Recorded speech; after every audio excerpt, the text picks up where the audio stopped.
প্রতিটি যুদ্ধের ধর্ম লুট আর নিরীহ মহিলাদের ধর্ষণ। শিশুদেরও রেয়াত করে না। যুদ্ধে পরাজয় হলে হিন্দু স্ত্রী কন্যা আত্মঘাতী হতেন, কারণ তাদের তুলে নিয়ে যাওয়া হতো, ধর্ষণ করা হতো, বেগম করেও রাখা হতো, মধ্যপ্রাচ্যের বাজারে বিক্রি করা হতো যৌন দাসী হিসেবে, পারস্যের যৌন দাসীদের হাটে।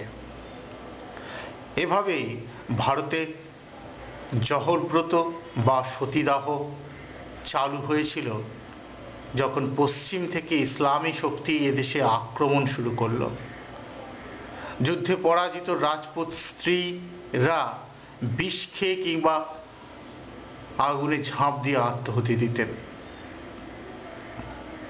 এখানে তার কথা বলা হচ্ছে, এখানে সতীদাহের ইতিহাস আলোচনার অবকাশ নেই।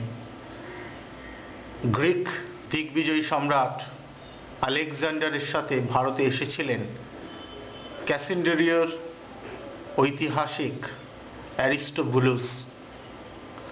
তিনি তক্ষশিলা বা তক্ষশিলা শহরে সতীদাহ প্রথার ঘটনা তার লেখনীতে সংরক্ষণ করেছিলেন। গ্রিক জেনারেল ইউমেনেস এর এক ভারতীয় সৈন্যের মৃত্যুতে তার দুই স্ত্রী শতপ্রণোদিত হয়ে সহমরণে যায়। এ ঘটনা ঘটে খ্রিস্টপূর্বাব্দ 316 সালে।